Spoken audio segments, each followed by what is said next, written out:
avant muy taxaw xëy na ay nit dañ ma def confiance ñëw participer ci avancé loo mbir mi ay télé yu bari génn fi comme ñeneen ñi li ñu def ci canevas boobu laa nekkoon te wax dëgg yàlla bi nguur gi ñëwee bon déjà régime Macky Sall ils m'ont pas aidé du tout comme ni ñu koy waxee nii di bu fekkee am na ku ma mës a dimbali na ko wax parce que chaque jour ñu wax ko mais dama sonn sax wax ko leen rek laa xam mu mooy perte naa ci waaye xëy na perte ma ndax yàlla xëy na moo xam li tax mu pose ma nii en attendant parce que nag tant que maa ngi am kattan bu dul Sénégal mën naa wuti xaalis feneen. bien sûr ni ma defoon ba denc ba créé lii.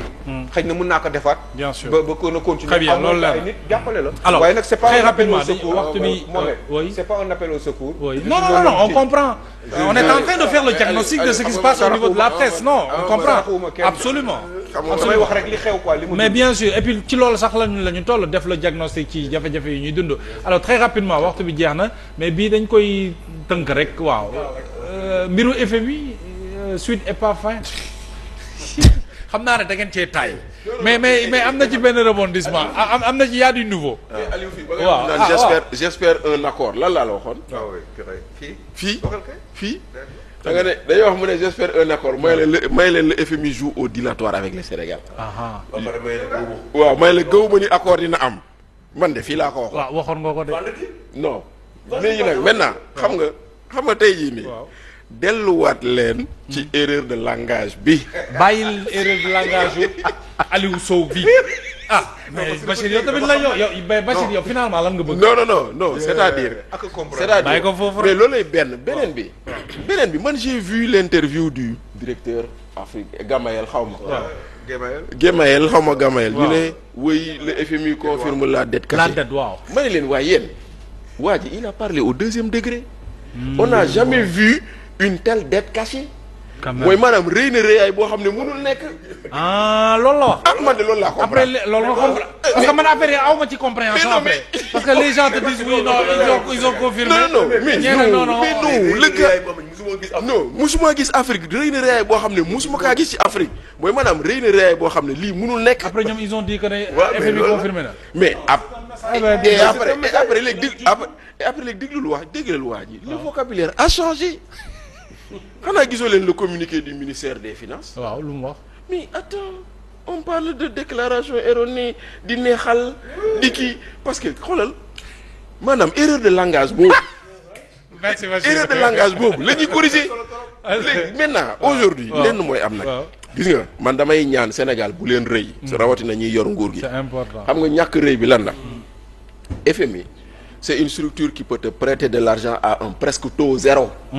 presque taux zéro mooy maanaam bu la lebaloon 1000 milliards boo koy rembourser 1000 milliards nga koy delloo alors que boo demee ci banque bi bu la lebalee 1000 milliards dina si teg taux d'intérêt 7 ans alors que mun nga la leb 1200 milliards wala 1300 nga koy fay donc mais bu leen dugg sur un souverainisme mal placé ba bañ jël xaalis FMI. c'est important loolu am na très rapidement parce que fu mu toll nii Aliou dañoo soxla xaalisu FMI. au-delà de la signature du FMI. oui soxla xaalisu FMI. c'est clair kon nag buñ ñu dugal ci programme sans décaissement. très bien ñu dem jëli xaalis bi. très bien Jules très rapidement. président Bougane mi ngi bëgg a am dëgg ci nit ñi. lu mu waxoon moom. wax na moom it lu mu waxoon nee na leen moom it wax na lépp. lépp la waxoon. nee na leen dette cachée. kii li wax dette cachée waxu leen dëgg. langage baa ngi changé. FMI ngi doxantu fii lu bari. parce que Demba Ndiaye maa ngi leen gis ñoom ñaar. am na ko ma ne FMI moom saa yi. app ko mën na koo app ba. ilaa yow mi moom image am. dina ko defar par force au niveau du Sénégal. te kenn du ko mere. waaw déedéet. ñooñu loolu mooy diplomatie. c'est des financiers. moo tax dégg di am problème la. waaw. c'est ça. waaw FMI. waaw non dañu xam diplomatie. xam nañ ni suñu gars yi. xanaa moom FMI mooy France. Banque mondiale mooy États-Unis. mais la yow keroog sa njëlbeen. la France est actionnaire majoritaire du FMI. mais moom FMI mooy France. la France dégage. Banque mondiale moom mooy États-Unis. waaw yaa ngi dégg. waaw. yow France. Mohamed France mooy sa premier allié. sa premier discours bu ngay ñëw moo ne nañ fi jógee. commencé la ñàkkal fayda. le président Macron tontu la woon yow en tant que premier ministre. la félicité da nga war a tiit. waaw la félicité da nga war a tiit. donc nga ñëw FMI boobu. nga xam ne moo yoroon lépp nga xas ko ba mu ràpp tey nga bëgg a dellu ci waat ci moom waaye et puis mais c'est des diplomates. waaw gisoo nu ñuy naxanteeg ñoom nee na garaawul. on parle pas de dette wala mu naan dette boobu mosuma ko gis fenn ci Afrique mooy ça veut dire que loolu leer na. xam nga c'est-à-dire c'est le langage codé de la diplomatie. xam nga pour wax nit ki ne. xam nga ñoom sont des élégants pour wax ne que yow li nga wax du dëgg. dette boobu am mais non. de façon élégante de façon élégante. très bien dette boobu mosuma ko gis Afrique. loolu ñun suñu bopp sax. war nañu rus. doy na waar mais comme ñi ngi dellu si waat ndànk. waaw président Diomaye mi ngi dox bi. waaw nañ leen ci encouragé. ñu xam ne la erreur de langage am na. te bañ fee waxati dette cachée. waaw erreur de langage am na nañ nangu rek wàcc bàyyi suñu ego. en tout cas depuis ba ñu annoncé rapport ba ñu laajee rapport caché yi moom fu mu nekk nii. waaw discours bi xaw na changé waaw. erreur de langage daal. waaw effet bi daal wàccee ego yi. effet bi daal nangu na ni yaa erreur de langage. très bien très bien ñëwaat leen. très bien ñëwaat leen ñu toogaat sur la table. soxla nañ leen. sans yéen du ñu dem. très bien alors Moussa mission FMI à Dakar toujours pas d'accord pour un nouveau programme amaguñu accord pour un nouveau programme. Mais il y avait quelqu'un qui avait dit, je pense que c'était comment il s'appelle le grand journaliste là moo ne woon fii ak 2026 juin 2026 je pense FMI duñu financer. Cheikh Yérim. Madiambal aussi waxoon na ko. mais petit Madiambal wax na ko waxaat ko. c'est que petit à petit on s'approche de ce qu'ils ont déjà dit. Ah oui. c'est-à-dire Aliou wax na ko gis nga FMI c'est la diplomatie loolu mooy définition FMI kenn du mer. tey dañuy ñëw c'est pour divertir ceux qui sont là en réalité. Ah oui. dinañ pousse di leen pousse di yokk temps bi ba keroog ñu bëgg ñoom ba mu jot ba àpp ba jot ñu doog a def dara. waa léegi ma may la benn ñu defee dara. suñu premier ministre nee na dañuy wàññi courant bi. di FMI toog nee ñu on va baisser les subventions de 30 à 40%. Quand tu baisses les subventions tu ne peux faire qu'une chose, augmenter les prix, parce que la subvention sert à prendre la différence entre le prix réel et le prix que l'État veut. Très bien. Oui, continuez. waaw c'est ça peut-être. Oui, Aliou Moussa. c'est-à-dire que Mohamed. waaw ñii dañoo xamul te ils ne sont pas ambitieux. L'intelligence bi aussi. newu fi parce que quand tu es intelligent bul xool ci sa bopp. mais yéen vous avez souffert sur la dette cachée hein. Macky Sall est aujourd'hui l'absent le plus présent à travers cette dette cachée on ne parle que de lui. loolu laa la wax Macky Sall bi mu demeeg léegi. benn yoon la wax. démb moo ko ñaareel. lors de l'installation de notre scène. daanaka benn émission la wax avec le journaliste là-bas. oui affaire bi def tollé. il a dit ce qu'il a voulu dire te bu doon sagoom sax moom du wax. mais gars yi dañ ko pousse ba mu sës ci miir bi en réalité.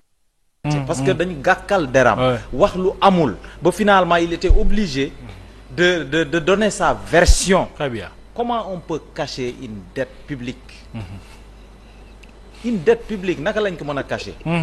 moom il a expliqué et les Sénégalais ont compris à partir de ce moment ñu bëri la ñu comprendre ne ñii ils sont toujours dans leur manipulation. dans leur mensonges yoo xamante ne ñoom la ñu doxee moo nekkoon seen carburant ba ñu jël réew mi mais nag boo jëlee réew nag moom da ngay changer doxalin da ngay changer malheureusement ils n'ont pas su. Très bien. L'autre jour kii am na y a quelqu'un qui me dit mu ne bu fi Macky Sall nekkoon Magal Touba gi jàll mu demee ci sëñ bi dina fa dig goo xamante ne par exemple autoroute bi dem ba Touba dina ko yokk ba Daara Jolof wala mu yokk ko ba Matam.